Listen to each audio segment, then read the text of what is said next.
मेरे ख्याल में हमने इसकी जो मेन थीम्स है इसको तो कवर कर दिया, लेकिन मैं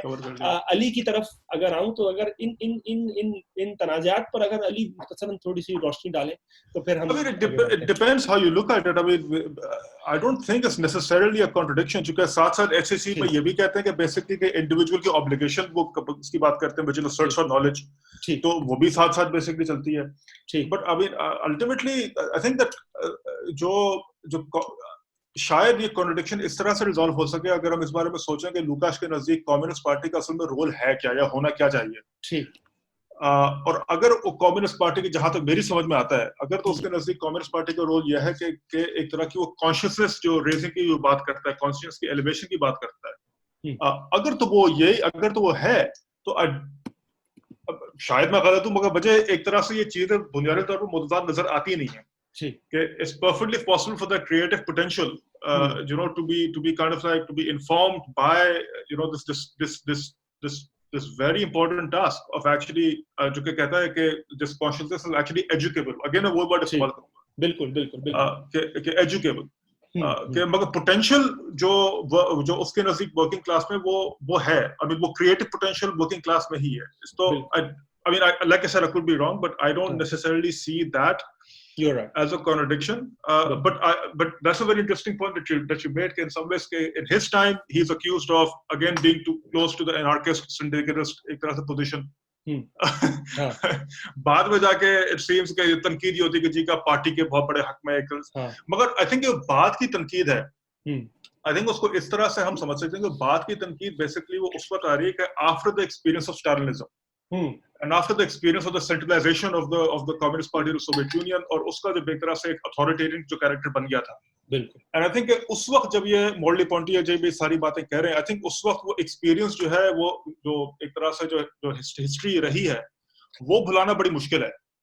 And I think उस तनाजुर में अगर समझा जाए कि ये मोर्ली-पोंटी वगैरह अगर उस तनाजुर में अगर बात करें तब उनकी तनकीद समझ में आती है कि they are looking at the Communist Party primarily through इस Stalinist guise जिस तरह जो उसने अडॉप्ट कर ली थी in the 40s and so on. तो शायद इस तरह से हम समझ सकें उनकी तनकीद को. बिल्कुल. That's a very good point. Priyansh. हाँ, मैं इसमें बस ये जो पार्टी वाली बात है ये थोड़े मजेदार बात है कि जैसे हम पहले भी बात कर रहे थे लुकाश का जो पॉलिटिकल ट्रैजेक्टरी है या उसके बारे में. तो जब लुकाश का जब हंगेरी में जब जो ये अंदरूनी जो सब ये विवाद होता है या फिर उसके बाद जब वो बेलाकुन के फैक्शन से अलग हो जाते हैं तो ये याद करना जरूरी है कि उसके बाद वो क्या करते हैं. उसके बाद वो एक पार्टी बनाते हैं. तो पार्टी एज एन ऑर्गेनाइजेशन, वो हंगेरियन वर्कर्स पार्टी का जो बनाई जाती है वो उनके लिए काफी अहम थी. और तो पार्टी एज एन ऑर्गेनाइजेशन का रोल उनके पॉलिटिक्स के लिए भी जरूरी था, सिर्फ नॉट बस थियोरेटिकली नहीं, बट उनका जो पॉलिटिकल एक्टिविटी थी उसमें पार्टी जो है वो काफी सेंट्रली फिगर करती थी. अच्छा, दूसरी बात है जहाँ कंट्रोवर्सी और जो क्रिटिसिज्म जो आया तो अब कॉमेंटन जो है वो रिजेक्ट कर देती है जो हिस्ट्री एंड क्लास कॉन्शियसनेस का. तो उसके बारे में अली ने काफी अच्छी बात कही कि जब आप वो उस एरा को समझना जरूरी है कि जब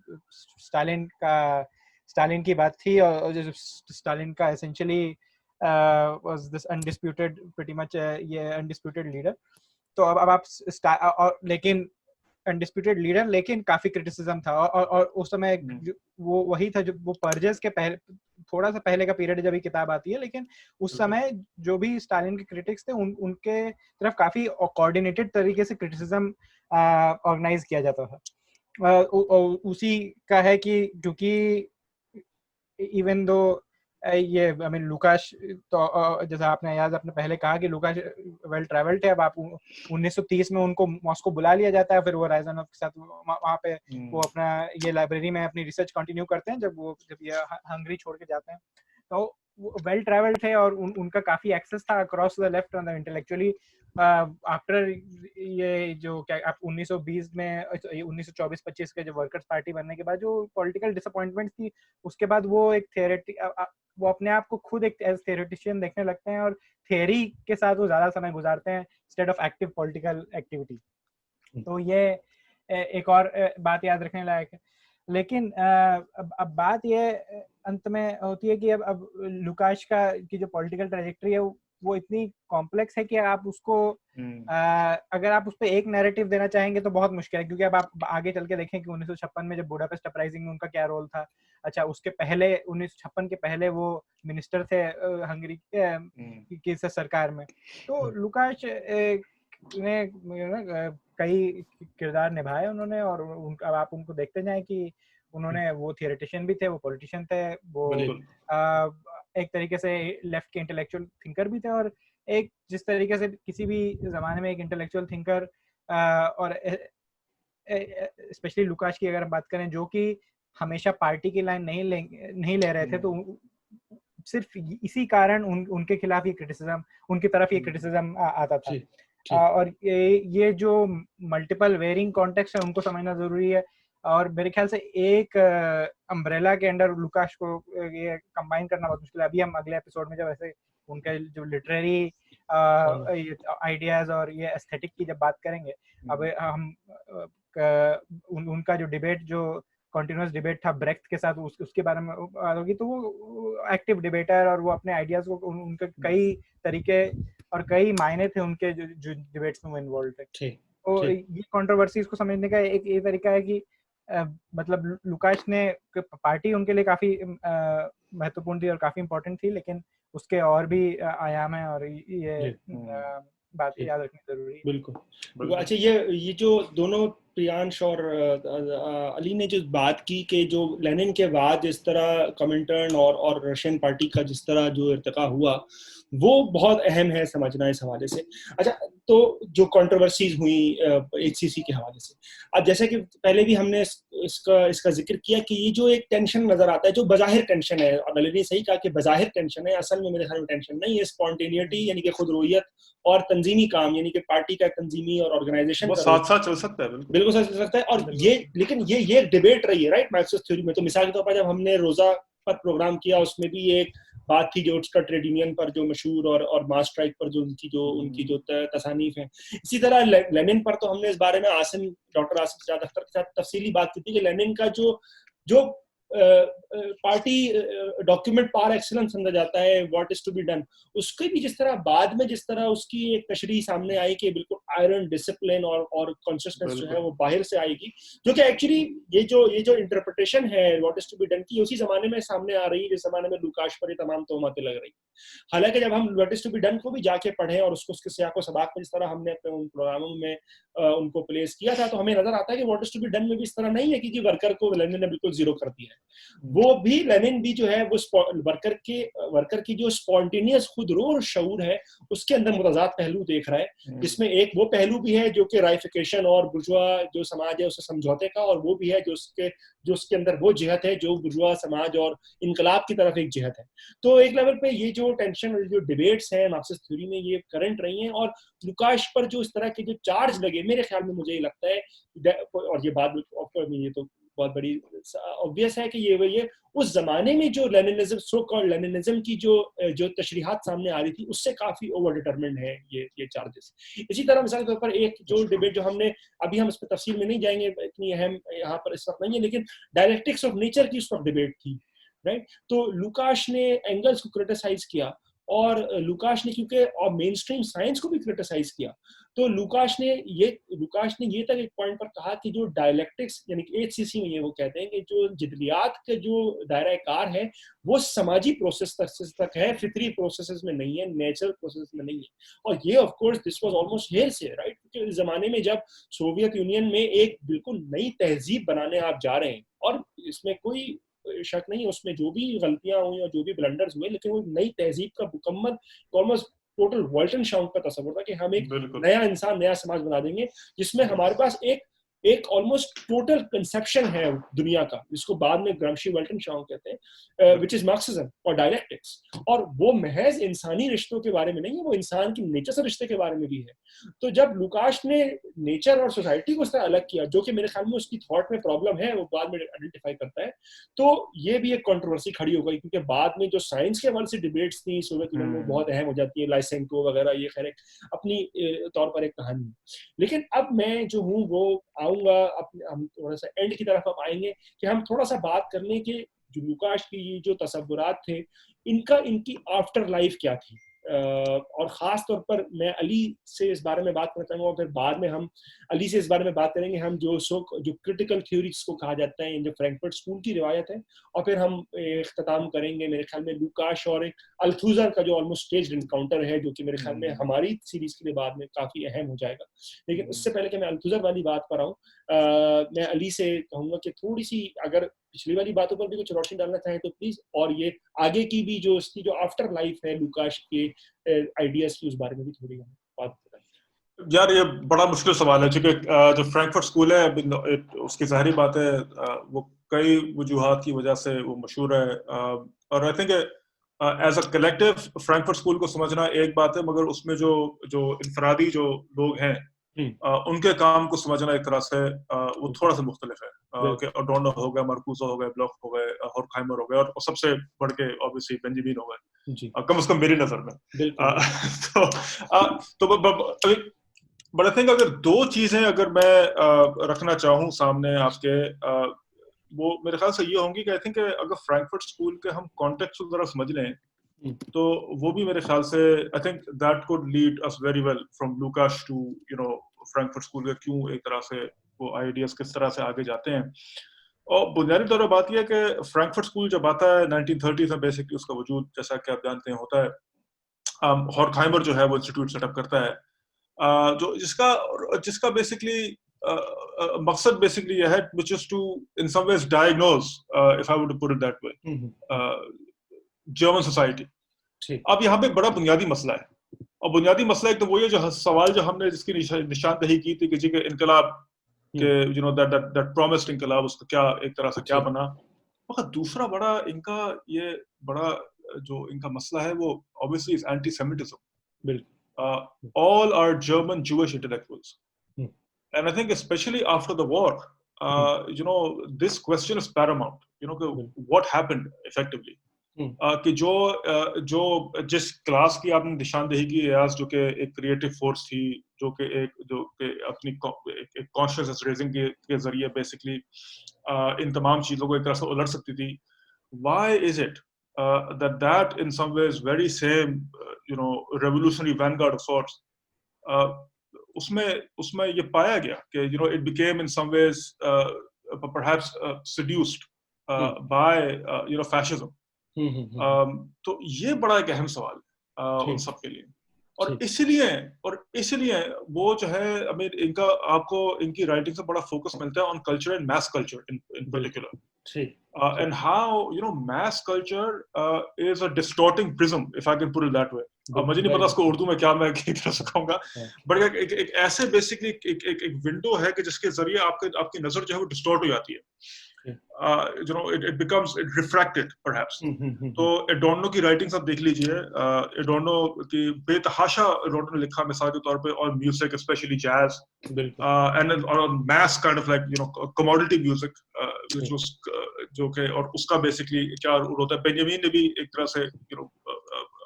आर्ट पे लिखा। तो आई थिंक एक तो हमें एक तरह से वो मिलता है कि connection again thinking about the centrality perhaps of culture in this like understanding and the kind of role that it plays। और दूसरा मेरी नजर में, और बस खत्म करूंगा, कई बातें हैं जो हो सकती हैं, मगर दूसरा मेरी नजर में आई थिंक जो एक बुनियादी चीज जो इन सबको जोड़ती है मेरी नजर में, again I speak as a historian primarily, मगर वो जो एक तजाद है between historical determinism and historical contingency, वो बेसिकली फ्रैंकफर्ट स्कूल में एक तरह से बड़ा नुमाया है, इस तरह से कि they too in some ways do not actually buy into this idea of historical determinism necessarily, which is why Eric Fromm मिसाल के तौर पे और उनकी साइको एनालिटिक अंडरस्टैंडिंग्स जो हैं वो बड़ी अपने जमाने के लिए they're very like incredible in terms of thinking about the psycho analyzing perhaps fascism, if I can put it that way। बिल्कुल। और किस तरह से ये सारा एक तरह से सिलसिला जो है वो वजूद में आया। तो उस सेंस में आई थिंक अगर हम फ्रैंकफर्ट स्कूल को अगर एज अ बतौर एक कलेक्टिव अगर हम देखें तो उसमें again this deep suspicion towards historical determinism and this emphasis perhaps on the study of mass culture and how that produces in some ways this distorting effect जिसको which produces और मैं बहुत ही crudely paraphrase करूंगा but which produces, जो कि मार्कूजे ने बड़ी खूबसूरती से कहा था, one dimensional man, जो कि उसका तो और मेरे नजर में बड़ा खूबसूरत एक basically ये phrase है, this idea of unidimensionality ji, and how that unidimensionality एक तरह से वजूद में आती प्रोड्यूस होती है। तो उसमें ranging from critiques from psychoanalysis, जो कि एरिक फ्रॉम वगैरह के उसमें आता है, to Adorno's reflections on mass culture, music and so on, तो ये सारे उनको collectively अगर देखा जाए तो वही एक तरह से उन्हीं themes से basically reflect कर रहे हैं, which is to say कि again how has this individual and how has the society been produced, और इसलिए उनका नाता एक तरह से बिल्कुल उनका भी बड़ा एक तरह से जुड़ता है। जबरदस्त, ठीक, बिल्कुल अली, आपने बहुत ही ये टास्क है इतनी बड़ी ट्रेडिशन को इतने यानी कि जामे तरीके से बिल्कुल और मुख्तसरन जो है बयान पता नहीं वो शायद बहुत ही सिंपलीफाई हो गया, मगर नहीं, लेकिन आपकी बात बिल्कुल ठीक है। और इस पर प्रियांश अगर आप कुछ ऐड करना चाहें और फिर मैं भी थोड़ा सा ऐड करके हम इसको रैप अप करेंगे। अली ने उसको इतने बढ़िया तरीके से पूरा एनालाइज किया है कि उसमें ज्यादा कुछ कहने को है नहीं इसके आगे, लेकिन बस एक छोटी सी बात, एक जो कॉन्ट्रडिक्शन शायद अगर जो हमारे साथी अगर ये लुकाश को पढ़े और लुकाश के बारे में जो कहा गया अगर उसको भी पढ़े, तो एक बात जो उठ के आती है कि एडोर्नो और हॉर्खहाइमर एक जगह लिखते हैं, मतलब और लिखते नहीं है लेकिन ऑलमोस्ट लुकाश को वो फाउंडिंग फादर बोलते हैं वेस्टर्न मार्क्सिज्म के। बिल्कुल तो ये वेस्टर्न मार्क्सिज्म के जो फाउंडिंग फादर हैं, ये काफी कॉन्ट्रडिक्टरी बात लगती है, क्योंकि अगर ये सोचें कि लुकाश ने अपने जो पूरी जिंदगी है वो ईस्टर्न यूरोप में ही गुजारी, हंगरी, उसके बाद सोवियत यूनियन और ईस्ट जर्मनी जी, तो लेकिन उसको क्यों वो ये कहते हैं उसका अभी इतना बढ़िया उसका एक्सप्लेनेशन अभी अली ने दिया, क्योंकि जो उनके जो आइडियाज, स्पेशली जो नॉवेल और लिटरेचर के बारे में लिख रहे हैं, जिसके बारे में हम आगे चल के बात करेंगे, वो काफी इन्फ्लुएंशियल थे इस सेंस में नहीं कि उनके आइडियाज को लेकर मतलब उनके आइडियाज को डेवलप किया गया लेकिन उनके आइडिया से जो एंगेजमेंट था और एक सोचने की दिशा दी ये लुकाश ने, वो बहुत ही अहम थी और वो काफी इन्फ्लुएंशियल थी। उसने काफी स्पेशली लिटरेचर के कॉन्टेक्स्ट में कि अगर हम बात करें तो एक एस्थेटिकली सोचा और थियरी ऑफ द नॉवेल में जो रियलिज्म की बात करते हैं, और ये सब कॉन्सेप्ट्स हम डिस्कस करेंगे। ये सब जो उन्होंने कॉन्सेप्ट्स उठा के जिनके बारे में उन्होंने काफी लिखा, और specially in his later years, from his early to later years in fact, वो लिखते रहे और इन आइडियाज को वो डेवलप करते रहे। तो वो ये सब जो उनका कंट्रीब्यूशन है वो बहुत सिग्निफिकेंट है, स्पेशली मास कल्चर को समझने की बात करें। ठीक है, एक और बात अगर मैं थोड़ा सा ऐड करना चाहूंगा, एक और तरीके से जिससे,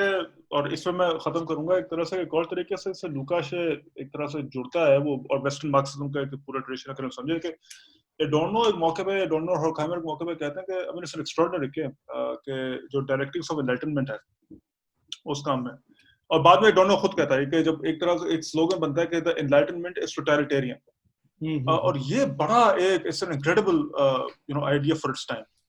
और उनके लिए again you have to remember कि these are German Jewish intellectuals, और ये एक्सप्लेन करना बड़ा अहम है कि how could something which is apparently on the face of it totally irrational like the Holocaust could take place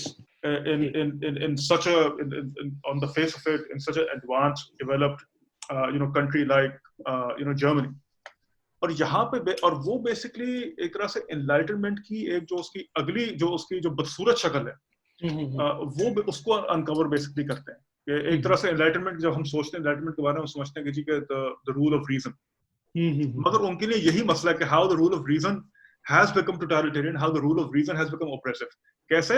उस तरह से because that rule of reason, जैसे हमने पहले बात की लुकाश के सिलसिले में, that rule of reason has reduced the world to a mathematical equation sort of. बिल्कुल, उसने बेसिकली दुनिया को कैलकुलस की मानद बेसिकली रिड्यूस कर दिया है कि जिसमें सारे जो फंक्शंस जो सोसाइटी में होते हैं, जो इंस्टीट्यूशंस आपको सोसाइटी में एग्जिस्ट करते हैं, वो बेसिकली